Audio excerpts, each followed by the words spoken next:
ययाची निबोभाटे, आत्मयाची झोप लोटे. पूर्ण तरी ऋण न फिटे, जे चेनेची निधकी. याच्या आवाजानं अनादी काळाची आत्म्याची झोप निवृत्त होते. पण झोप निवृत्त होऊन जागृती प्राप्त झाल्यामुळं, झोप निवृत्त करून जागृती प्राप्त करून दिल्याचं जे उपकार आहेत ते ज्ञान हातात ठेवून उपकार राहतात आणि ते ज्ञान समर्पित करून पूर्ण ऋणातून निवृत्त होतो. अज्ञान गेल्यानं संसारातले ऋण संपतात आणि ज्ञान गेल्यानं परमार्थातले ऋण संपतात. संसारातल्या सर्व ऋणाचं कारण अज्ञान आहे आणि परमार्थातल्या तत्वज्ञानातल्या सर्व जे ऋण आहेत त्याचं कारण ज्ञान आहे. म्हणून अज्ञान जाऊन संसारातले ऋण सर्व ऋण फिटतात. फिटले पितराचे ऋण, माझे झाले गयावर्जन. फिटले पितराचे ऋण, माझं गयेचं तीर्थ, गया तीर्थ सहज झालं तुकोबाराय म्हणतात. गयाला जाऊन जे पितराचं ऋण फेडतात ते माझं इथंच फिटलं. अज्ञान न जाता जर पितराचं ऋण फेडायचं असलं तर गयाला जावं लागतंय. कारण गयानं फक्त पितराचंच ऋण फिटतंय, सावकाराचं ऋण नाही फिटत आणि इतराचं ऋण नाही फिटत, इतराचे उपकार. असा धार्मिक विधी येतो. पण अज्ञान गेल्यानं एक सर्व ऋण मात्र पूर्ण ऋण फिटतात. संसारातली कोणाचंच ऋण राहत नाही, तो कोणाचाच राहत नाही आणि त्याला काहीच राहत नाही अज्ञान गेल्यानं. कारण कारणच गेलं सर्व धनाचं आणि ऋणाचं.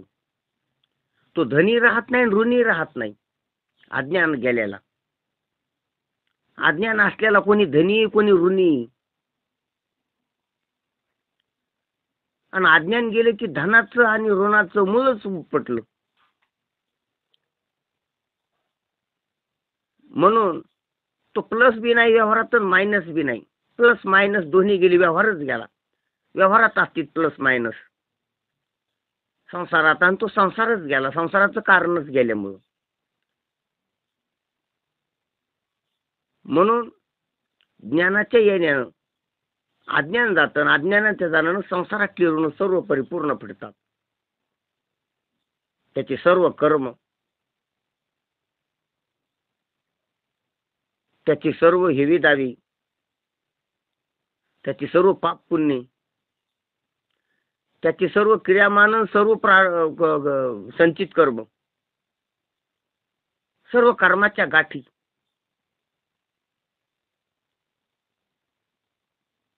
परिपूर्ण सुटतात. म्हणजे संसारातलं ऋण सर्व फिटते, कोणाचं काही त्याच्याकडे राहत नाही. तो मुक्त होतो संसारातून अज्ञान गेल्यानं. पण एवढं मोठं सर्व ऋण घालण्याचं ऋण जे सद्गुरूनं केलेलं आहे, तर ते आपल्याजवळ ज्ञान ठेवलं तर मग ते राहते. आणि ते ज्ञान बी समर्पित केलं गुरुला, तर मग आता कोणतंच ऋण राहिलं नाही. संसारातलं राहिलं नाही, परमार्थातलं राहिलं नाही. ऋणमुक्त, परिपूर्ण ऋणमुक्त. संसार परमार्थ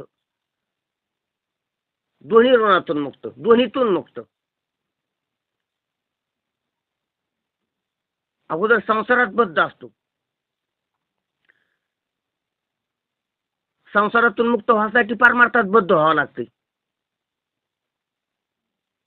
परमार्थात बद्ध झाल्याशिवाय संसारात मुक्त होत नाही. म्हणजे संसारात अडकलेला असतो बद्ध. म्हणजे संसारातून मोकळ व्हायसाठी परमार्थात अडकावं लागतंय.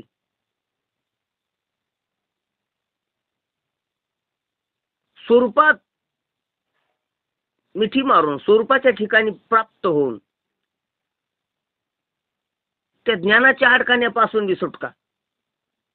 सद्गुरूशी मिलन, सद्गुरूच्या खऱ्या स्वरूपाशी मिलन आणि ज्ञानाच्या बंधनाची निवृत्ती, याला परिहार म्हणतात ज्ञानोबराय. हे जर नाही झालं तर पूर्ण तरी ऋण न फिटी. का महाराज? तर जी चेनीची नीतकी ती जागृती झोप आहे. ते ज्ञानच अज्ञान आहे. ते कळणच न कळणं आहे. म्हणून परिहार, ज्ञानाचा परिहार आवश्यक आहे. जसा अज्ञानाची निवृत्ती तसा ज्ञानाचा परिहार. ज्ञानाची निवृत्ती म्हणजे ते दुःखाला कारण होतं, जन्ममरणाला कारण होतं, म्हणून त्याची निवृत्ती. आणि अज्ञानाचा परिहार, अज्ञानाचं समर्पण, अज्ञानाचं आपल्या ज्ञानाचं समर्पण, ज्ञानाचं परिहार मानावा याला. कारण की उपकारक आहे. यानं उपकार केलेत, पण तरी बी जवळ ठेवायचं नाही. काम झालं त्याचं म्हणून त्याला टाकून द्यायचं. ती सुटलं पाहिजे, त्याची पकड सुटली पाहिजे. हा परिहार आहे. कारण त्याची पकड धरली, कशासाठी धरली? आता अज्ञान तर गेलंय, कशासाठी पाहिजे तुम्हाला?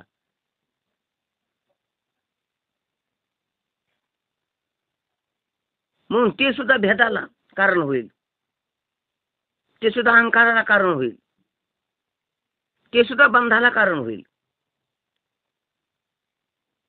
म्हणून त्याची पकड सोडायची आणि ते सद्गुरूच्या पायावर टाकायचं. त्यानंच सद्गुरू, हे पहा ध्यानात घ्या ही गोष्ट महत्वाची.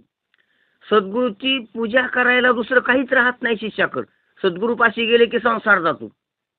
मग सद्गुरूची पूजा, सद्गुरूची सेवा ज्ञानानंच करायची असते. ते गुरुनं दिलेले असते. गुरुकडून ज्ञान प्राप्त झाले की दुसरं काय राहील त्याच्यापाशी? सर्व निवृत्त होते त्याच्यात. म्हणून काश्याने पूजा करू केशवराज. देवाची पूजा करायला, गुरुची पूजा करायला काहीच राहत नाही त्याच्यापाशी. म्हणून पूजा ज्ञानानं करायची. मनाची म्हणे गुंफीला शेलान बाप रोकमा देवीवर विठ्ठली आरतीला. तो जे शेला आहे ज्ञानाचा,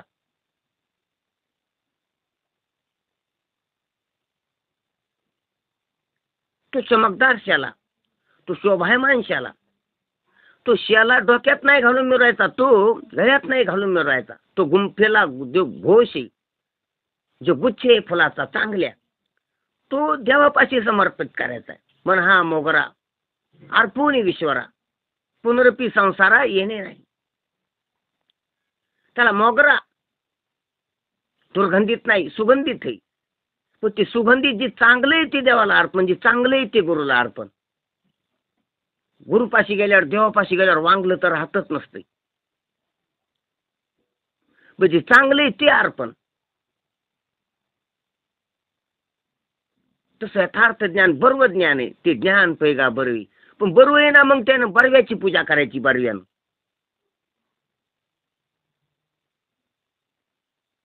म्हणून गुरुपूजा ज्ञानानं होत असते. कारण गुरु तेथ ज्ञान.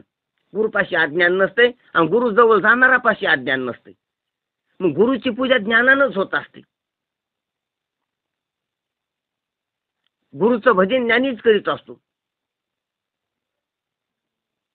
गुरुचे सर्व उपचार ज्ञान आहेत. कारण फक्त तिथं ज्ञानच आहे, ज्ञानच टिकत आहे तिथं. त्या वातावरणात दुसरं काही प्रवेशच करू शकत नाही.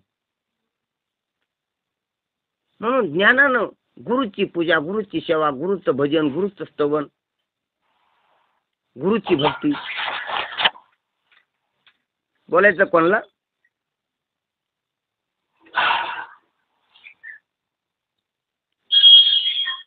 बोलायचं का?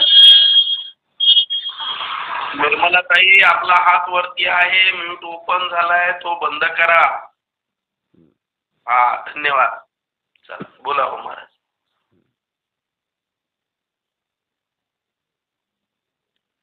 ठीक आहे.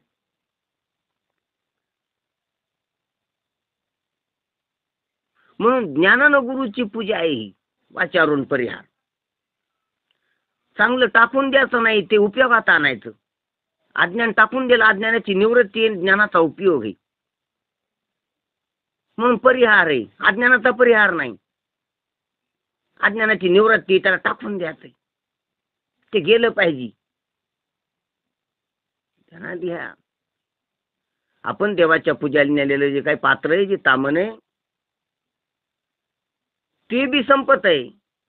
आणि आपण टोपलीत घेऊन उकरड्यावर टाकलेला केरपुंजा आहे, तो बी संपाला.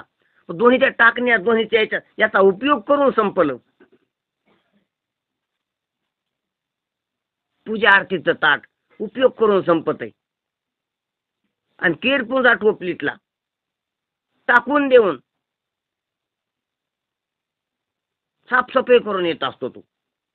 ते टाकणे, हे उपयोग करणे.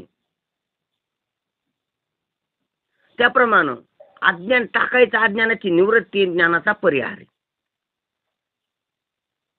म्हणून ज्ञानोबारायानं ते वाचारून फेडण्यासाठी हे प्रकरण, स्पेशल प्रकरण केलेले. आणि त्या प्रकरणामध्ये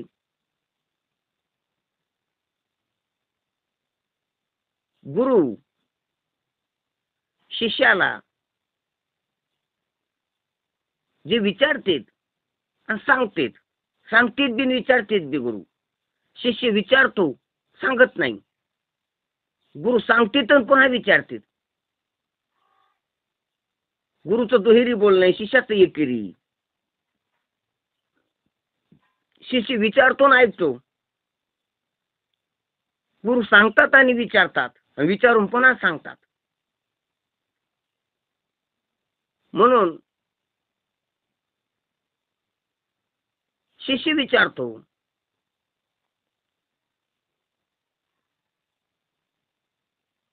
की जगात सत्य काय, जगाचं कारण काय, जगाच्या पूर्वी काय होतं, जगाच्या नंतर काय, मी कोण आहे, सत्य काय, असे प्रश्न असतात शिष्याची. मग गुरु म्हणते, जग जग म्हणून तुझे बोलायला लागला, जग नाही. तू तू तू तू म्हणून तू म्हणायला तू नाही. फक्त देवच आहे, एक सत्यच आहे. तू साक्षात सत्याबद्दल बोलायला आणि सत्याला जग म्हणून, तू म्हणून, मी म्हणून बोलायला.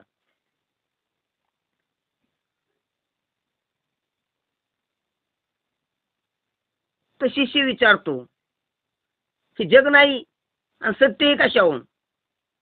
मग गुरु विचारते, तू सांग काय आहे. कारण जे तू म्हणायला ते ते ठरत नाही. आणि खूप सुविधा आहे परमार्थात. संसाराचं स्वरूप सुविधायुक्त आहे. संसारात आपण ज्याला जे म्हणतो ते ते नाही.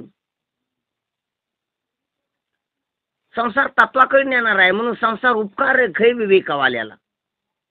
ज्याची बुद्धी शुद्ध झाली त्याला संसार वाट आहे परमात्म्याकडे जाण्याची. ज्याची बुद्धी कुबुद्धी, ज्याची बुद्धी दुर्गंधीयुक्त आहे, ज्याची बुद्धी अविचारानं माखलेली, त्याला संसार अर्थ नाही.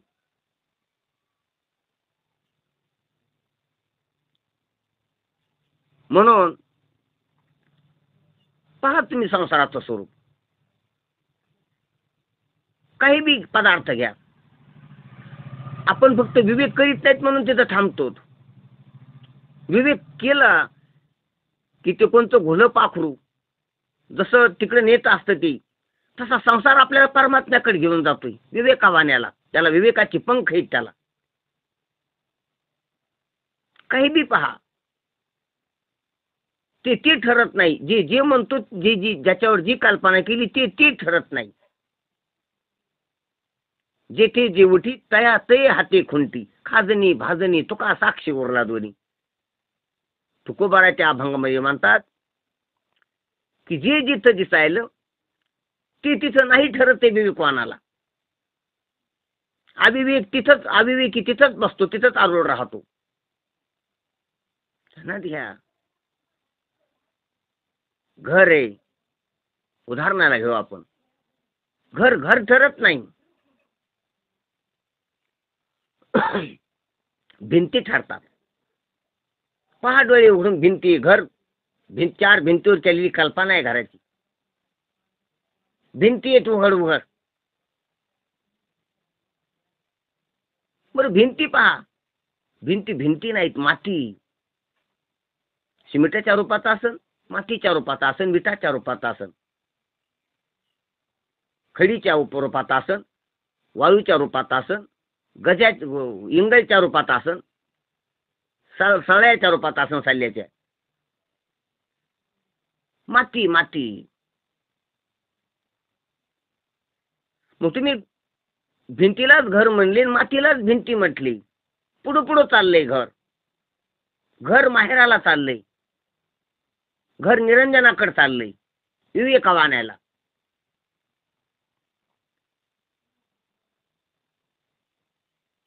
माती नाही, नामरूप आहे, अस्थिभाती, सचितानंद आहे, पूर्ण परमात्मा आहे.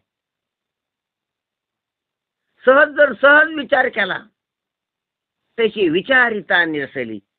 पण विचार करणाराला ते प्रपंच सहज सांडवली. प्रपंचानं प्रपंच नाहीच, अविचारानं प्रपंच. विचारवानाला प्रपंचच पाहून सापडत नाही. औषधाला पण प्रपंच नाही, विचारवानाला. देखील सारासार विचारिता भ्रांती ते पाही आसारता. आसार म्हणून संसारच नाही, ती भ्रांती ठरते. आणि भ्रांतीला अधिष्ठान असते, ते अधिष्ठान विवेकानं सापडते. म्हणून अविचारच प्रपंच. प्रपंच नाही, अविचार प्रपंच, अविवेक प्रपंच. आणि अविवेक पशु पक्षात कीटक पतंगात असतो स्वभावतः, मनुष्यात नसावा. मनुष्य अविवेकाला चिटकून राहिलेला आहे. स्वभाव नाही मनुष्याचा अविवेक. मनुष्याचा विवेक हा स्वभाव आहे. पण माणूस खालच्या स्तराला जगतो पशु पक्षाच्या पातळीवर, म्हणून अविवेकात आहे.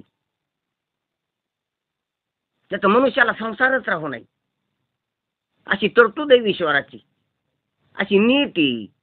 मनुष्य मुक्त व्हावा अशी नीती, अशी योजना आहे ईश्वराची. पण माणूस राहिना, माणूस पशुपक्षी होऊन जगायला, म्हणून संसारात आहे.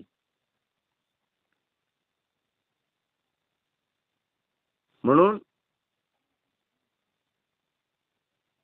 विवेकानं जर पाहायला लागलं तर जे जिथं दिसायलं ते तिथं नाही. म्हणून विवेकच संसार शिष्याला देतात गुरु. मज हृदय सद्गुरु का महाराज, जेने तारुले संसार पुरू. कशानं महाराज संसार पुरू तरली? विवेकानं. म्हणून विशेष आत्या दुर्विवेकावरी माझ्या हृदयात सद्गुरु का धारण केले, तर त्यांनी संसार तारून द्याला. म्हणून कशानं संसार तारला? तर विवेकानं. विवेक कोणाचा होता? माझाच होता. तुमच्याच विवेकानं तुम्ही संसार वारला, तर मग गुरुकड काय, गुरुचं काय उपकार आहेत? नाही. त्यांनी विवेकावर आदर कसा ठेवायचा हे शिकवलं, विवेकाचा उपयोग कसा करायचा आणि विवेकाला आदरानं कसं वापरायचं हे सांगितलं. माझा अविवेकावर आदर होता, आधी कल्पनेवर आदर होता, विवेकावर नव्हता.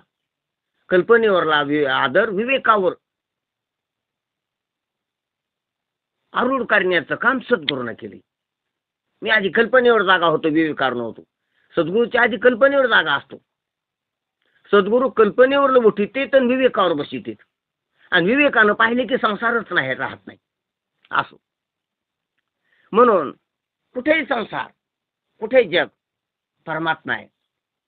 परमात्मा कसं? तो तू पाय, ज्ञान दृष्टी देतात. तू पाय त्या दृष्टीनं. तुझी दृष्टी खोटरडी, खोट्या मापाची, कल्पनेची, म्हणून तो संसार मानायला. म्हणून सद्गुरूच्या संगतीत गेलेला संसार नाही. म्हणून सर्व खलविदम ब्रह्म, हे आमचे बोलणे तुला पटत नसेल तर तू सांग काय आहे तर. जी दृष्टी हातात येईन तू सांग काय आहे तर तुला बी तेच लक्षात येईल.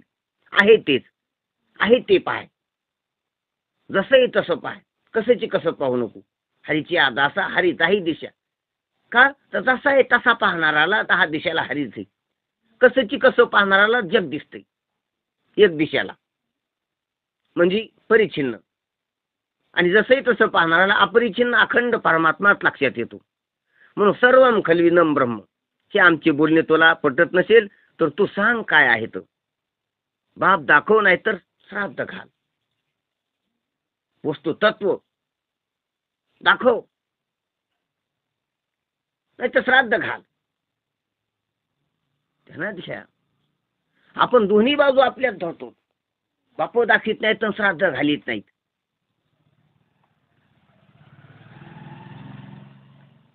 देव नाही आणि जग आहे म्हणतो. ध्यानात घ्या. देवाला नाही जगाला आहे म्हणणं हे बाप न दाखविता श्राद्ध न घालण्यासारखे.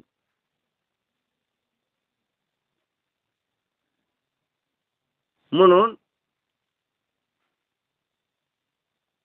कारण की एकच आहे ना.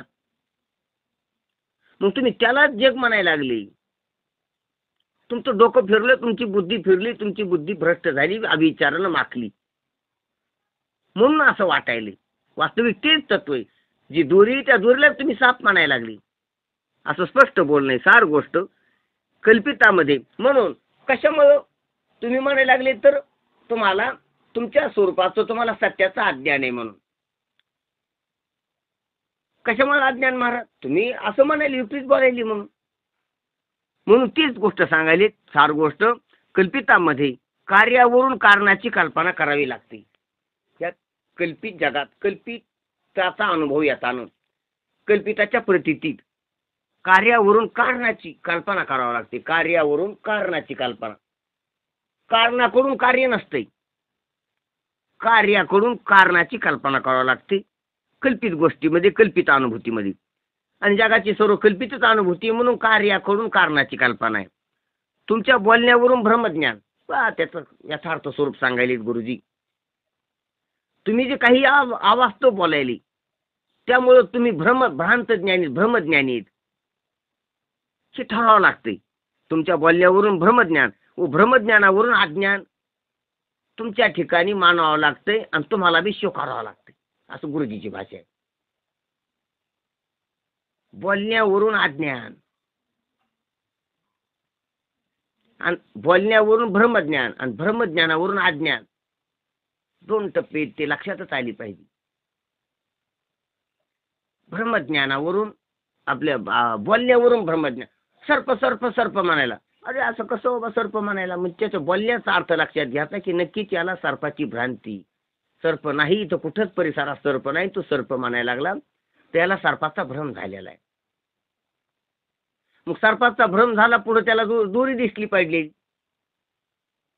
कोणाला त्या ज्याला शहाणा होता त्याला जो असं म्हणायला की याला ब्रह्मज्ञान आहे त्याला बोलण्यावरून ब्रह्मज्ञानाचा निश्चय केला याच्या ठिकाणी त्या शहाण्याला दोरी पाहिजे दिसली. मग त्याला वाटलं की ह्या दोरीचं याला अज्ञान असलं पाहिजे म्हणून याला सर्पाचं ब्रह्मज्ञान झाले आणि म्हणून तो सर्प सर्प असा बोलला.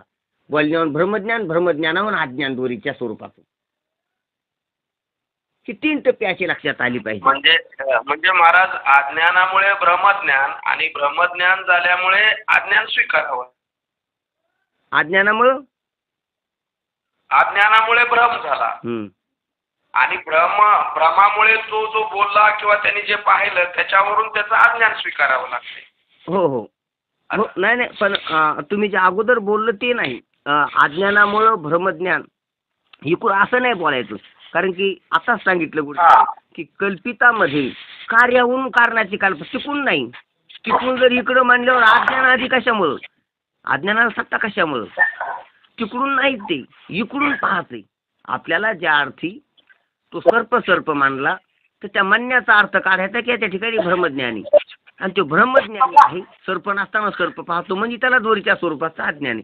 अज्ञान असं रेडीमेड नाही आधी. अज्ञान वास्तव नाही आधी. अज्ञान वास्तव असता तर टिकून इकडे संगती लागली असती. अज्ञान वास्तव नाही. बरोबर. म्हणून तिकून इकडे संगती नाही, इकडून तिकडे संगती. अज्ञान हे मानलेलं आहे. अज्ञान भ्रम झाला म्हणून अज्ञान मानलं कशामुळे? भ्रमामुळे. मग भ्रमच आधी. आणि भ्रम कशामुळे मानला? बोलण्यामुळे. मग बोलणं आधी. मग बोलला आधी, बोलण्याहून भ्रमज्ञान ठरलं आणि भ्रमज्ञानाहून अज्ञान ठरलं. पण हा तिडा कसा पडतो? आधी अज्ञान झालं का आधी भ्रम झाला? मग अज्ञानातून भ्रम झाला अशी संगती तिकडून लागते. पण त्याचा विचार केला तर ते सिद्धच होत नाही. नाही. ठीक. म्हणून कधी तिकडून इकडे संगती लावायची नाही. तिकडून इकडे म्हणलं ते खरं नाही ना. खरंच नाही तर ती कशाला ठरलं तुम्ही आधी? बरोबर. त्याची सिद्धता होत नाही म्हणून त्याला पकडता येत नाही पहिल्यांदा. बरोबर. एक तर अज्ञान वस्तूच नाही. अज्ञानाची सिद्धीच होत नाही. अज्ञान मानवी होई. अज्ञान मानावं लागतंय. भ्रमज्ञान. आणि भ्रमज्ञान मानावं लागतं. भ्रमज्ञान बी दिसत नाही दुसऱ्याला. भ्रमज्ञान मानावं लागतं त्याच्या व्यवहारावरून, त्या बोलण्यावरून, त्याच्या घाबरण्यावरून. आपण जे जन्म मरणाला घाबरलो, त्या घाबरण्यावरून संताला कळते की हे भ्रांत आहेत. आणि त्या भ्रांतीहून कळतं हे अज्ञान. खऱ्या याला ब्रह्माचं अज्ञान आहे, खऱ्या स्वरूपाचं अज्ञान आहे. असो म्हणून तिथं त्याला नाही. ते त्याला असतं तर मग त्यानं तिकडून संगत लावली. त्याला हे पा, ज्याला दोरी कळाली त्याला सर्पच नाही ना. त्याला दोरीचा अज्ञान बी नाही, सर्प बी नाही. त्याच्या ठिकाणी नाही, प्रपंचच नाही. हा भीतीचा.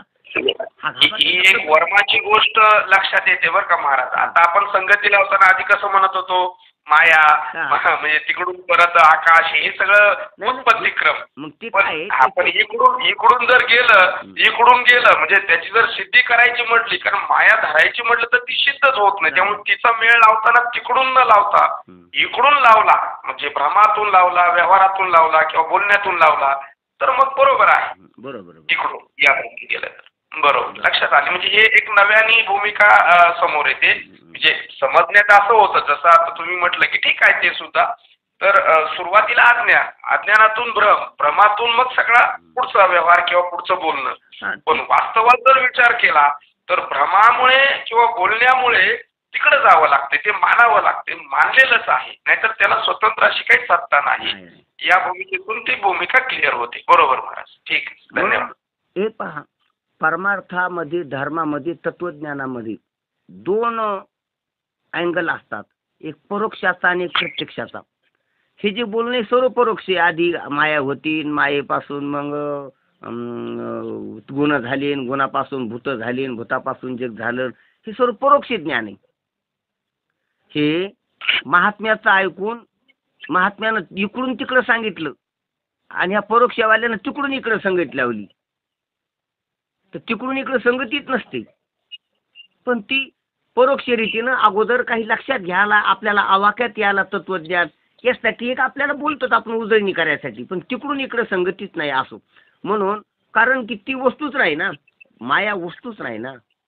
मग वस्तूच नाही ती ठरायली कशामुळं? माया जगाच्या भ्रमामुळं, जगाच्या प्रतीतीमुळं. जगाच्या प्रतीतीमुळं ती मानावं लागायला लागली. जशी झोपीचा अनुभव नाही पण स्वप्नामुळे ती मानावं लागायली ना. दिया रोगाचा अनुभव नाही पण लक्षणामुळे तो मानावा लागायलाय. लक्षणं आली, लक्षणं दिसायला लागली. रोग कोणला दिसला? अजून टायफॉइड दिसला का? टीबी दिसली का? कॅन्सर दिसला? ही गोष्ट महाराज विशेषत्वाने या चिंतनातून लक्षात आली. म्हणजे उत्पत्तीचा क्रमच नाही, फक्त लयासाठी म्हणून ठीक आहे. कारण ते इकडे भ्रमाने व्यवहार मांडला म्हणून त्याची संगती लावलेली आहे. म्हणजे तुम्ही जीवपणा धरला म्हणून तिथपर्यंत जायचं आहे, नाहीतर काही कारणच नाही तिकडे जायची. बरोबर. लेकरू दिसतो म्हणून आईची कल्पना करायची. नुसती बाई म्हणजे ती आई आहे असं सिद्ध होत नाही. लेकरू दिसलं तरच आईची कल्पना, जगत दिसलं तरच मायेची कल्पना, नाहीतर जगतच दिसलं नाही तर मायेची कल्पनाच नाही. बरोबर आहे का महाराज? हो. आपल्याला जगत दिसलेलंच आहे अगोदर, म्हणून त्याची संगती लावायला आपण किती माया असली पाहिजे म्हणून कशापासून झालं. पण ते झालेलं नाही, ते खरंच नाही, हे सद्गुरूकडून कळतंय. म्हणून कार्याध्यासच खरा नाही तर कारणाध्यास मानायचीच गरज नाही. पण जेव्हा कार्याध्यास खोटा कळण मिथ्या कळण तेव्हा कारणाध्यास नसतोच. असो म्हणून सार गोष्ट कल्पितामध्ये कार्याहून कारणाची कल्पना करावी लागते. तुमच्या बोलण्यावरून ब्रह्मज्ञान व ब्रह्मज्ञानावरून अज्ञान स्वीकारावे लागते. मुळात स्वयंप्रकाश ज्ञान स्वरूप वस्तू ही वास्तविक आहे. तिला वृत्तीचा संबंध लागला म्हणजे ज्ञान हे नाव येते. त्या ज्ञानाचे दोन प्रकार. आता ही संगती लक्षात घ्या. अगोदर इकडे कार्य कारणाची संगती लावली. आता त्या मुळात जी स्वयंप्रकाश ज्ञान स्वरूप वस्तू आहे, तत्व आहे, वास्तविक असलेलं तत्व, अनादि अनंत असलेलं तत्व, तर ते तत्व अनादि एकच आहे, स्वयंमेव आहे, स्वतः सिद्ध आहे. ते कोणावर अवलंबून नाही, ते कधी येत जात नाही, त्याला कशाचा संग नाही दुसरं काही नसल्यामुळं ते नेहमी सत आहे, चिद आहे, आनंद आहे, अखंड आहे. मग तेच ते तत्व आहे. पण त्या तत्वाच्या ठिकाणी जर वृत्तीचा संबंध लागला तर ज्ञान हे नाव येते. हे ध्यानात घ्यायचं जरा गोष्ट ध्यानात घ्यासारखी. हे जे ज्ञान हे नाव आहे ना, हे वृत्तीमुळे आलेलं आहे.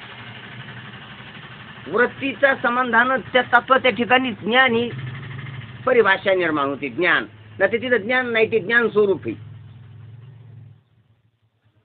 आता जे आपल्याला काही शब्दाचं ज्ञान व्हाले, स्पर्शाचं ज्ञान व्हाले, दिवसाचं रात्रीचं ज्ञान व्हाले, तर हे वृत्तीच आहे. आणि त्या तत्वाच्या ठिकाणी वृत्तीचा संबंध आल्यामुळे हे ज्ञान, ते वृत्ती ज्ञान. ज्ञान म्हणजे कळणं आणि ते ज्ञान म्हणजे स्वरूप. अखंड एकरस जे तत्व आहे ते ज्ञान स्वरूप आहे. तिथं काही कळालं नाही, कोणाला कळालं असं नाही. तिथं ज्ञातृज्ञ नाहीत, नुसतं ज्ञान आहे, निखळ ज्ञान स्वरूप आहे. आणि वृत्तीचा संबंध लागला की ज्ञातृज्ञासहित जे ज्ञान आहे हे ज्ञान, विषय ज्ञान, वृत्ती ज्ञान, हे त्या ब्रह्मालाच वृत्ती ज्ञान हे नाव येतं. तिसरं म्हणजे ज्ञान स्वरूपता जाऊन ज्ञान हे नाव येतं.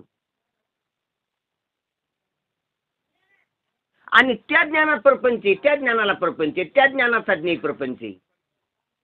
द्रष्टादृश्य किंवा ज्ञाताज्ञेय ही त्रिपुटी झाली निर्माण वृत्तीमुळं. आणि तिथून पुढे जग आहे, तिथून पुढे जगाचा शोध आहे, जगाचं बंधन आहे किंवा जगात मोक्ष आहे. परमार्थ संसार तिथून पुढे चालू झाला. संसार आणि परमार्थ वृत्तीचा संबंध लागल्यापासून. वृत्तीचा संबंध लागला की ज्ञान नाव आलं. ज्ञान म्हणल्यावर ने ज्ञाता ज्ञान झालं. ने ज्ञाता ज्ञान झालं की 3 पुटी आली. त्रिपुटीला मग 5 पुटी झाली, 25 पुटी झाली, 1000 पुटी झाली, पुट्या झाल्या, खोते झाले, अनेक प्रकार झाले, अनेक ऑप्शन तयार झाले. तिथून पुढे सर्व जगदांपाती प्रपंचाचा विस्तार, अवस्था, अभिमानी, गुण, भोग, शक्त्या, हे पुढे समजा विस्तारच आहे त्याचा. 4 देहाचा, 4 अवस्थाचा, 4 अभिमानाचा, सर्व जन्म मरणाच्या प्रपंचाचा विस्तार आहे. मग हा वृत्तीमुळे आहे, वृत्तीच्या संबंधामुळे. आणि वृत्तीचा तत्वाशी संबंध अनिर्वचनीय. वृत्तीचा तत्वाशी संबंधच नाही, म्हणून अनिर्वचनीय उत्पत्ती याची सर्वाची. म्हणून ज्ञान स्वरूप वस्तू आहे, तिला वृत्तीचा संबंध लागला म्हणजे ज्ञान नाव येते. त्या ज्ञानाचे 2 प्रकार. आता ते ज्ञान हे पहा, ज्ञान ध्यानात घ्या. ज्ञान, त्या ज्ञानाचे 2 प्रकार. कोणते 2 प्रकार? संशय ज्ञान, निश्चित ज्ञान. आता जे आपल्याला ज्ञान आहे वृत्तीमध्ये, तर त्या ज्ञानाचे 2 प्रकार आहेत. संशय ज्ञान, निश्चय ज्ञान. याच्या आधीचे 2 प्रकार सांगतो मी. यथार्थ ज्ञान आणि भ्रमज्ञान किंवा अयथार्थ ज्ञान. अगोदरचे 2 प्रकार आहेत. यथार्थ ज्ञान आणि अयथार्थ ज्ञान, खरं ज्ञान आणि खोटं ज्ञान. त्या वृत्तीचे दोन ज्ञानाचे प्रकार, खऱ्याचं ज्ञान, खोट्याचं ज्ञान. आता त्या खऱ्याचं आणि खोट्याचं किंवा यथार्थ आणि अयथार्थ ज्ञानामध्ये पुन्हा दोन प्रकार त्याच्यातच. कारण संशय रूप ज्ञान आणि निश्चय रूप ज्ञान, खऱ्याचं बी खोट्याचं बी. खोट्याचं बी निश्चय रूप ज्ञान आहे बद्धाला, आणि खोट्याचं बी संशय रूप ज्ञान आहे मुमुक्षूला, आणि खऱ्याचं बी निश्चय रूप ज्ञान आहे मुक्ताला, आणि खऱ्याचं बी संशय रूप ज्ञान आहे मुमुक्षूला. मुमुक्षूला फक्त संशय रूप ज्ञानच असते. जगाविषयी संशय, तत्वाविषयी संशय मुमुक्षूला. कारण शास्त्र महात्मे तत्व सांगतात, पण मला अनुभूती नाही, मग आहे का नाही कोण असतात. इंद्रिय जगत दाखितात, पण विवेकानं जगत नाही असं कळायले. शास्त्र जगत नव्हतं असं मला, जग तयार झालेलं जग पुढं ना राहणार नाही, मग आधी नव्हतं, मग जग दिसायला पण खरं आहे का खोटं, हा बी संशय मुमुक्षुलाच येत असतो. आणि ब्रह्मशास्त्र महात्मे सांगायले, पण खरं असं का खोटं असं. ब्रह्माविषयी संशय आणि प्रपंचाविषयी संशय मुमुक्षुला असतो. मुक्त जे त्याला ब्रह्माविषयी निश्चय असतो, आणि प्रपंचाविषयी संशय नसतो, तो नाहीच कळतो. आणि जे बद्ध आहेत त्याला प्रपंचाविषयी संशय नसतो, प्रपंच आहे म्हणून कळतो निश्चित. आणि परमात्म्याविषयी काही ते पाहतच नाही, त्याला ते नाहीच वाटतो विषय पामराला. म्हणून परमात्म्याविषयी त्याला काही संशयच नसतो, ते नाही ते त्याला नाही म्हणून माहीत असते. परमात्मा नाही आणि प्रपंचच आहे. आणि तसाच मुक्ताला परमात्मा आहे म्हणून माहीत असतो, प्रपंचाविषयी संशयच नसतो, तो नाही म्हणतो. प्रपंच नाही, प्रपंच हा नाही जाणं मुक्ताची भाषा आहे, आणि परमात्मा हा नाही जाणं बद्धाची भाषा आहे, विषय पामराची. असो मग वृत्ती संशय ज्ञान निश्चय ज्ञान दोन्हीकडे बी त्यात पुन्हा दोन प्रकार, त्याच्यात पुन्हा दोन प्रकार गुरुजी सांगतात, यथार्थ निश्चय आणि अयथार्थ निश्चय. आता मी सांगून गेलो तुम्ही यथार्थ निश्चय अयथार्थ निश्चय. मुक्ताचा यथार्थ निश्चय असतो, यथार्थावर तो ठाम असतो, खऱ्या ज्ञानावर ठाम, सत्यावर ठाम तो मुक्त, जीवनमुक्त. आणि खोट्यावर ठाम ते विषय पामर. आणि मुमुक्षु तो इकडे बी ठाम नसतो, खऱ्यावर बी ठाम नसतो आणि खोट्यावर बी ठाम नसतो. खोट्यावर ठाम नाही म्हणून त्याला खोट्याचं वैराग्य येईल, आणि खऱ्यावर ठाम नाही म्हणून त्याला खऱ्याची जिज्ञासा आहे. खऱ्यावर ठाम असता तर जिज्ञासा राहिली नसती, आणि खोट्यावर ठाम असता तो मोहात पाडा असता, वैराग्य राहिलं नसतं. म्हणून मुमुक्षुत वैराग्य आणि जिज्ञासा आहे. आतापर्यंत जे कळालं ते खरं नाही, खरं काय असं कळून घ्यायची जिज्ञासा आहे. आतापर्यंत जर खरं नाही म्हणून ते टाकून द्यायला तयार आहे, वैराग्य येईल. आणि खरं काय असन ते ऐकायला तयार आहे, म्हणून स्रोत आहे तो, ऐकायला तयार आहे, उत्साहात आहे, तळमळीत आहे, ग्राहक आहे तो. त्याच्याजवळ पोकळी झालेली आहे की तुम्ही सांगा महाराज मला ऐकायचंय, ग्राहक झालेला आहे तो. म्हणून मुमुक्षु एक वेगळाच प्रकार आहे, बद्धाचा वेगळा, सिद्धाचा वेगळा आणि मुमुक्षुचा वेगळा. तीन प्रकार आहेत ह्या तीन ज्ञानाचे सांगितलं. म्हणून यथार्थ निश्चय किंवा प्रमानिचे व भ्रमनिचे त्यालाच मानतात. म्हणून त्या दोन प्रकार पाहिले आपण, यथार्थ निश्चय आणि अयथार्थ निश्चय. याला प्रमानिचे किंवा भ्रमनिचे म्हणा. प्रमानिचे म्हणजे यथार्थ ज्ञानावर ठाम राहणं, प्रमा होणं, मी ब्रह्म आहे, जगत मिथ्या आहे अशी प्रमा झाली, यथार्थ ज्ञान झालं आणि त्याचा निश्चय झाला, याला प्रमानिश्चय म्हणा. आणि जगत खरं वाटतंय म्हणून अविचारानं जगावर ठाम होणं, जगाचाच निश्चय करणं आहे तर वाटणं, याला भ्रमानिश्चय म्हणा, भ्रमनिश्चय. जग सत्यत्व बुद्धी हा भ्रमनिश्चय, आणि ब्रह्म सत्यत्व ही प्रमानिश्चय म्हणजे खरं ज्ञान आहे. म्हणून निश्चयरूप भ्रम असणाऱ्याला संसारी म्हणावी. ज्याच्या भ्रमामध्ये निश्चय परिपक्वता आहे, भ्रमच परिपक्व झालेला आहे, त्याला संसारी म्हणावी. आणि निश्चयरूप प्रमा असणाऱ्याला मुक्त म्हणावी, आणि त्याला सत्याचा निश्चय झालेला आहे, सत्यावर ज्याची बुद्धी ठाम आहे, सत्यनिष्ठ आहे, ब्रह्मनिष्ठ, त्याला मुक्त म्हणावी. आणि संशय ज्ञान असणारा मुमुक्ष म्हणावी. ज्याला संशय ज्ञान आहे, इकडं ना तिकडं दोलायमान स्थिती, त्याला मुमुक्ष म्हणावी. त्याला दोन्हीचा संशय असतो. जगाच्या स्वरूपाविषयी संशय, ब्रह्माच्या स्वरूपाविषयी संशय, दोन्हीच्या असण्याविषयी संशय. म्हणून तो संशय विचारित असतो गुरुला की हे कसं ते कसं, तो मुमुक्ष समजावा. या संशय ज्ञानासच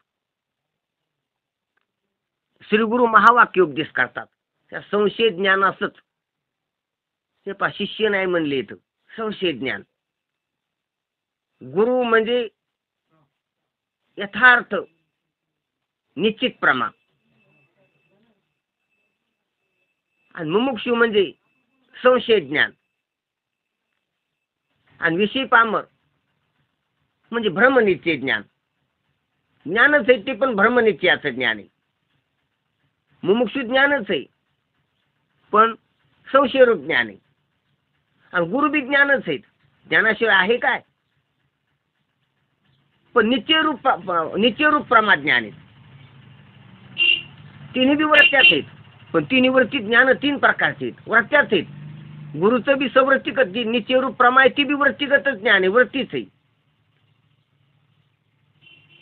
मुमुक्षीची संशय वृत्ती ती बी वृत्तीच आहे. आणि बद्धायची संसार सत्यत्व बुद्धीची बी वृत्तीच आहे, भ्रमनिश्चयाची, भ्रमाचा निश्चय. ते पामर, विषय पामर. आणि संशय, दोन्ही विषयी संशय, परमेविषयी आणि भ्रमाविषयी संशय, तो मुमुक्षु. आणि परमेचा निश्चय ते मुक्त, ते सद्गुरु. म्हणून हे तीन वृत्ती आले की त्याला ज्ञान आले. हे तीन ज्ञान आहेत. वृत्ती आले की त्याला ज्ञान नाव येते. तर त्या ज्ञान नावाची तीन, संशयरूप ज्ञान, निश्चयरूप ज्ञान, आणि निश्चयामध्ये दोन, भ्रमाचा निश्चय, प्रमेचा निश्चय. म्हणून अशा प्रकारचा ह्यात वर्गीकरण गुरुजींनी सांगितलेलं आहे. अशा संशय ज्ञानासच श्री गुरु महावाक्य उपदेश करतात. अशा संशय ज्ञान जे दोलायमान झालेलं त्यालाच सद्गुरू उपदेश करतात. व तोच श्री गुरुला विचारित असतो. आणि तोच त्याला का करतात, तर तोच विचारतो. त्याची समस्या आहे, त्याला अडचण आहे म्हणून तो विचारतो. विषय पामराला अडचण नाही. विषय पामराच्या अडचणी दुसऱ्याच आहे.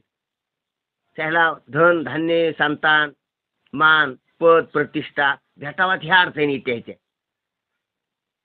त्याला प्रमाज्ञान व्हावं ही अडचण नाही, भ्रमाज्ञान जावा ही अडचण नाही, कारण अध्यास कार्य अध्यास जावा ही अडचण नाही. त्याला वाढावं वाढते, वाढावे संतान, गृह व्हावे, धन धान्य. म्हणून विषय पामराच्या अडचणी दुसऱ्या आहेत. ते देवाकडे जरी गेले ते दुसऱ्याच अडचणी मानतात, आणि जीवाकडे गेली तरी दुसऱ्याच अडचणी मानतात. आणि जरा बघून बी त्याला दुसऱ्याच अपेक्षा आहेत. त्याचे हे खऱ्या ज्ञानावर आलेच नाही, ते खऱ्याच्या प्राप्तीवर तळमळीवर आलेलेच नाहीत.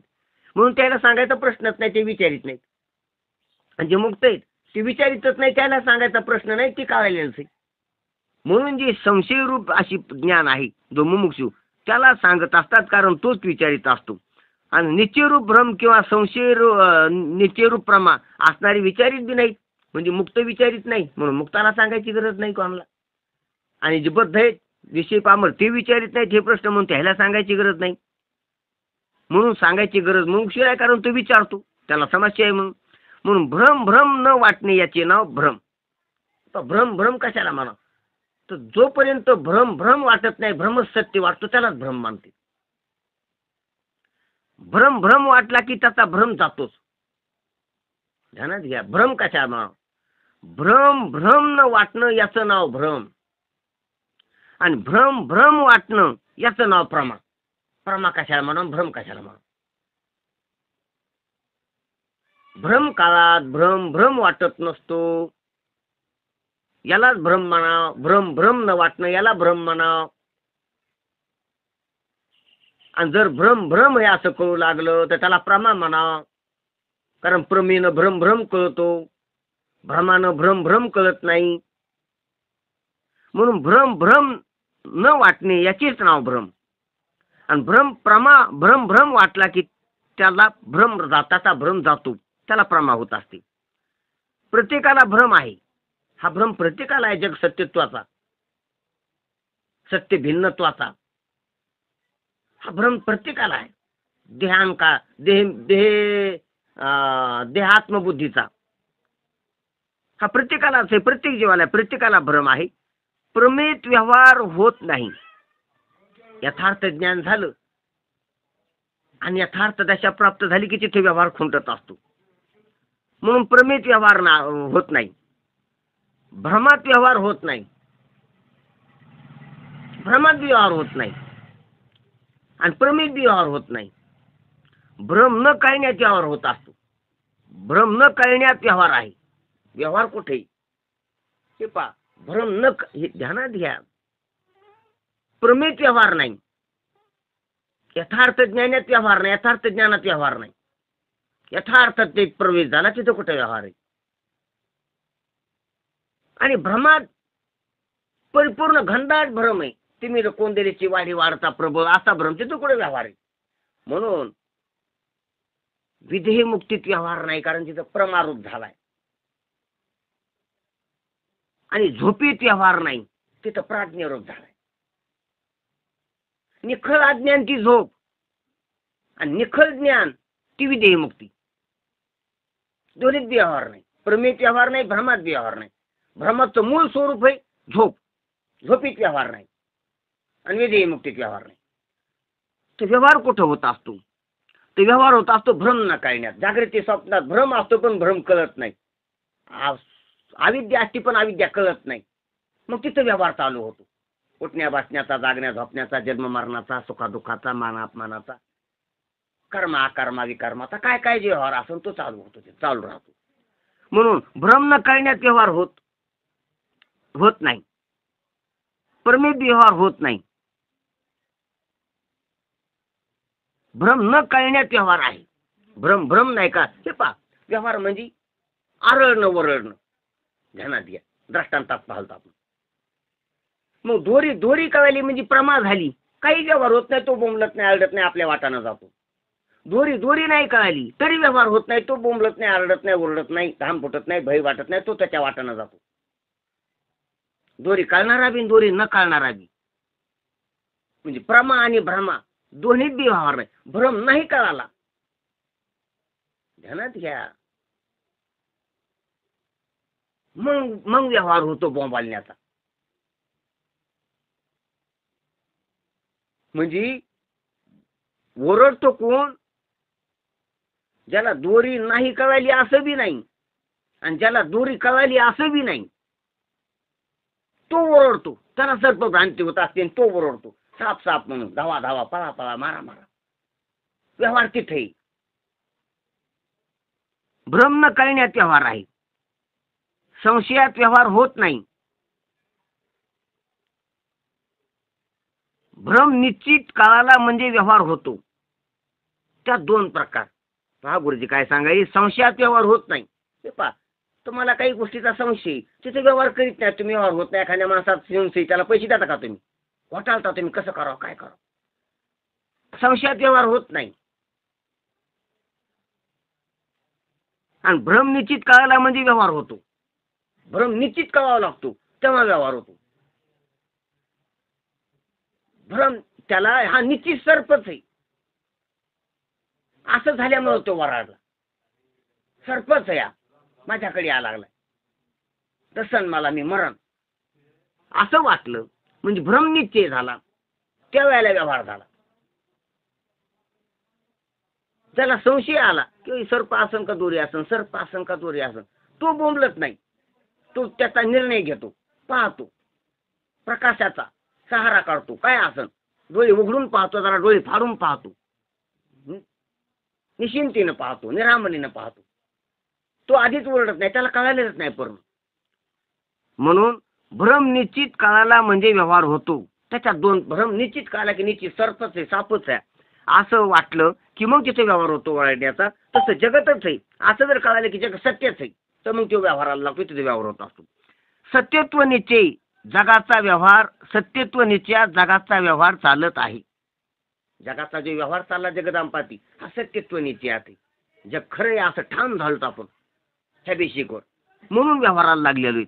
म्हणून जग सत्यत्व निश्चयात जगाचा व्यवहार चालत आहे. म्हणजे भ्रम सत्यत्व नित्यात. जे भ्रम आहे, भ्रम खराच आहे, म्हणजे भ्रम भ्रम नाही. भ्रमात जे दिसायले ते खरंच आहे, म्हणजे एक सत्यत्व भ्रांती याच्यामध्ये व्यवहार चालतो. आणि मिथ्यात्व नित्यात जीवनमुक्तता व्यवहार चालतो. आणि जग मिथ्या आहे असं नाही म्हणून नित्यात भ्रम नित्यात व्यवहार आहे. हा गुरुजी सांगायचे भ्रम संशयात व्यवहार नाही, भ्रम नित्यात. मग यथार्थ बी नित्य आणि अयथार्थ बी नित्य. म्हणून जग सत्यत्व हा अयथार्थ भ्रम नित्य, पण भ्रम निश्चित झालाय. आणि मिथ्यात्व नित्यात जीवनमुक्ताला व्यवहार चालत असतो की जग मिथ्या आहे. मिथ्या म्हणून ठाम होते ते मिथ्यात्वावर, जगत मिथ्यात्वावर व्यवहार करते, मोक्षाचा व्यवहार करते, जीवनमुक्तीचा व्यवहार करते, गुरु शिष्याच्या संबंधाचा व्यवहार करते, प्रारब्धाच्या भोगाचा जसा असन तसा. म्हणून तो व्यवहार मिथ्यात्व निश्चयात आहे जीवनमुक्ताचा, आणि बद्धाचा व्यवहार हा सत्यत्व निश्चयात आहे. म्हणून पहा, मिथ्यात्व निश्चयात जीवनमुक्त येतं, सत्यत्व निश्चयात बद्ध येतं, जग सत्यत्व निश्चयात. दोघांनाही बोध करीत नाहीत. त्या दोघांना बी बोध नसतो. ज्याला जग मिथ्यात्व निश्चय त्याला काय बोधायची गरज आहे? त्याला कोण सांगन, ते कोणाला विचारेल. आणि ज्याला जग सत्यत्व निश्चय ते कोणाला विचारायला रिकाम आहे. ते बिगर विचारता सांगितले तरी ऐकायला रिकाम आहे का? त्याच्या मग काम ऐकले मोठी, त्याला कामं करायची, ते व्यवहारात पाडलेला आहे. म्हणून दोघांनाही बोध करीत नाहीत. उदाहरणार्थ, ज्याला रज्जूचा निश्चय आहे तो पुढे निघून गेला. उदाहरण सांगायला गुरुजी, ज्याला दोरी दोरी असं कळायला निश्चित झालेलं आहे, तो त्या निश्चयावर ठाम आहे, तो आपल्या वाटाने निघून गेला. तो दोरीकडे पाहत नाही, काहीच पाहत नाही, ती दोरी म्हणत नाही, साप म्हणत नाही. ज्याला सर्पाचा निश्चय आहे तो परत गेला. ज्याला सर्प मोठा भुजंगी वाटत, खूप मोठा भुजंगी वाटत, असा ज्याला निश्चय झाला तो त्या वाटा सोडी त्यानं वापस गेला, दुसऱ्या वाटाने जाईल किंवा घरी जाईल, ते काम टाकून देईल. तो ज्याला सर्पाचा निश्चय आहे तो परत गेला. पण ज्याला संशय आहे तो मात्र तिथेच उभा राहिला की काय सर्प आहे का दोरी, बघ आहे का भोरेश आहे का जलधारा आहे, काय असा संशय करीत तो तिथंच उभा राहत असतो. ते तिथंच थांबवतो आणि प्रश्न येत असे त्याला. अगोदरच्या दोघाला प्रश्न नाही, भ्रमनिश्चयवाल्याला प्रश्न नाहीत तर प्रमानिश्चयवाल्याला प्रश्न नाहीत. तर ज्याला हे काय आहे असा संशय त्याला प्रश्न पडतात, तो विचारित असतो काय आहे, काय आहे हो, सर्प आहे का रज्जू आहे. तसे मी कोण आहे असा संशय ज्याला आला असेल तो श्रीगुरूला शरण जाऊन विचारतो व श्रीगुरू त्यालाच उपदेश करतात. तो श्रीगुरूला विचारित असतो आणि श्रीगुरू त्यालाच उपदेश करीत असतात, दुसऱ्याला नाही. मग तो कोण्याही वर्णाचा जातीचा असो, उपदेश करण्यात आमच्या जाती वर्ण हा विचार नाही. तो मग फक्त त्याला संशय आहे का, त्याला जग निश्चय, जग सत्यत्व बुद्धीचा निश्चय नाही आणि परमात्मा सत्यत्व बुद्धीचा निश्चय नाही, दोन्हीचा संशय, दोलायमान स्थिती. अशा दोलायमान स्थिती मला विचारित असतो, ते विचारणाला उपदेश करीत असते. मग तो कोण्या बी जाती वर्णाचा असतो, ती शरीराची जात असते, मानव असते, काल्पनिक असते, तो भ्रमच आहे सर्व. म्हणून ते जाती वर्ण, काळा गोरा, स्त्री पुरुष ही पाहत नाहीत. जातीचा कोण्या जातीचा असो, उपदेश करण्यात आमच्या जाती वर्णाचा विचार नाही, वर्ण व्यवस्थेचा विचार नाही, उपदेश करण्यात व्यवहारात आहे. वर्णाश्रमाची वर्गीकरण पूर्वमीमांसेची, पूर्वमीमांसा जी आहे जैमिनीची, तर त्याच्यामध्ये वर्णाश्रमाचा व्यवहार आहे, वर्णाश्रमाप्रमाणे व्यवहार आहे, वर्णाश्रमाचं वर्गीकरण आहे. आश्रम 4 वर्ण 4 असं त्याच्यात वर्गीकरण आहे. म्हणजे आधी तर वर्ण 4 आणि वर्णात आश्रम 4 असे पूर्वमीमांसाचे वर्गीकरण आहे. आणि अधिकाराचे वर्गीकरण वेदांतात आहे. ह्या तत्वज्ञान सांगण्यामध्ये वर्ण आश्रम, जाती पाती, धर्म याचं वर्गीकरण नाही. तर याच्यामध्ये फक्त तो अधिकार आहे का, अधिकाराचं त्याची कुवत किती, त्याची बुद्धी कशी, त्याचं चित्त शुद्ध आहे का अशुद्ध, तो विवेकावर आवरून होऊ शकतो का. जर त्याचं चित्त शुद्ध असलं, तो अधिकारावर असला, तर मग त्याला वेदांताचा उपदेश करता येत असतो. म्हणून अधिकाराचे वर्गीकरण वेदांतात, वेदांतात जातीपातीचं वर्गीकरण नाही, वर्ण आश्रमाचं वर्गीकरण नाही, अधिकाराचं वर्गीकरण नाही. मग कोण्या जातीचा, कोण्या वर्णाचा, कोण्या आश्रमाचा चालतो, फक्त अधिकारावर पाहिजे. तो त्याला हे ग्रहण झालं पाहिजे, त्याला हे कळत गेलं पाहिजे आणि त्याला याची अपेक्षा पाहिजे, मुमुक्षता पाहिजे, तळमळ पाहिजे कळून घ्यायची. म्हणून अधिकाराचे वर्गीकरण वेदांतात आहे. देह निर्वाह करिता वर्णाश्रमाची अपेक्षा आहे, वर्णाश्रमाची जी अपेक्षा आहे ती देहाचा निर्वाह करता असते, पण स्वरूप साक्षात्कार करिता वर्णाश्रमाची अपेक्षा नाही. हे पहा वर्ण आश्रमाची जी व्यवस्था आहे तर ती देहनिर्वाह करता, लोकव्यवहारा करता, जगराहती करता एक व्यवस्थापन आहे धर्मशास्त्राचं. की वर्ण आश्रम ते वर्गीकरण आहे, ते व्यवहाराकडे पाहून केलेलं वर्गीकरण जमिनीनं, आणि तत्वज्ञानाकडे पाहून केलेलं वर्गीकरण, केलेलं जे अधिकार अनाधिकारता अधिकाराची प्रकार आहे ती वेदांतानं व्यासानं. म्हणून व्यासानं अधिकार पाहिला, वर्ण आश्रम नाही पाहिली, धर्म नाही पाहिली, जाती नाही पाहिल्या, अधिकार. म्हणून यातायाती धर्म नाही विष्णुदासा, निर्णय तो ऐसा वेदशास्त्री. वेदशास्त्रात सुद्धा असा निर्णय केला. विष्णुदास ज्याला विष्णू किंवा ज्याला जे व्यापक आहे, व्यापक तत्व आहे, ते तत्वाचा बोध करून घ्यायचा, खऱ्या तत्वाचा बोध करून घ्यायचा. तर मग त्याच्यासाठी वर्ण अवस्था नाही, वर्ण व्यवस्था नाही, त्याच्यासाठी अधिकाराची व्यवस्था आहे. आणि त्या अधिकाराचं प्रकरण त्यासाठी आधीच येते. म्हणून वेदांत शास्त्रात अगोदर अधिकाराचं प्रकरण आहे. अगोदर सुरुवातीला अधिकारी, विषय, प्रयोजन, संबंध ते अगोदर आहेत. याच्याशिवाय ग्रंथाला सुरुवातच नाही वेदांताच्या. आणि धर्मशास्त्रात जे ग्रंथ आहेत तो कोण्या वर्णाचा आहे, कोण्या आश्रमाचा आहे, कोण्या जातीचा आहे, त्याच्याप्रमाणे मग त्याचा कर्म बदलत, त्याचा व्यवहार बदलतो, त्याची विधी असते. प्रत्येकाची विधी वेगवेगळी. ब्राह्मणाची विधी क्षत्रियाला नाही, क्षत्रियाची विधी वैश्याला नाही, शूद्राला नाही. बदललं त्याच्यात. जो ब्रह्मचारी त्याचा विधी वेगळा, जो ग्रस्त आहे त्याचा विधी वेगळा, जो वानप्रस्थ आहे त्याचा विधी वेगळा, एकोणमेकाला नाही. आणि जो संन्यासी आहे त्याचा विधी वेगळा. म्हणून धर्मशास्त्रात विधी आणि त्याच्यात वर्ण आश्रमाप्रमाणे आहे, वयाप्रमाणे. पुरुषाचा विधी वेगळा, स्त्रियाचा वेगळा. खूप त्याच्यात चिरफाड आहे, खूप भेद आहे त्याच्यात. कारण जगग्राही धरल्यास भेदच होणार.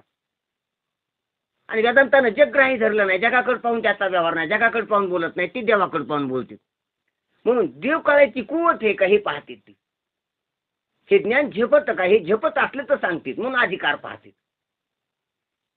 म्हणून अधिकार पाहिला.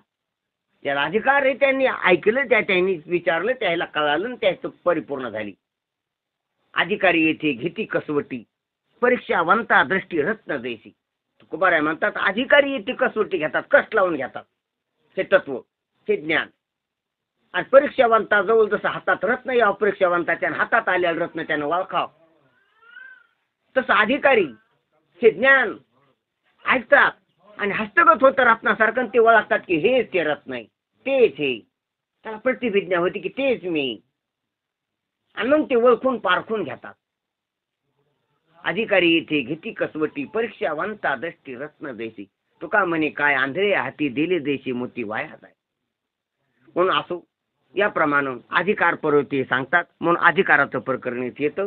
म्हणून वर्ण आश्रमाची व्यवस्था ह्या तत्वज्ञानात नाही. तत्वज्ञानात वर्ण आश्रमाची व्यवहार जगदापातीसाठी आहे आणि ती व्यवहारात आवश्यक बी आहे. त्यानं व्यवहार सुरळीत होतो म्हणून त्या काळात ती वर्ण आश्रमाची व्यवस्था स्थापन केलेली आहे. आणि इथं अधिकाराचं प्रकरण आहे. म्हणून अधिकार तैसा दावेला मार्ग किंवा अधिकार तैसा करू उपदेश, अशा प्रकारचं हे साधू संतांचं बोलणं आहे. ठीक, नंतरचा विषय उद्या पाहू.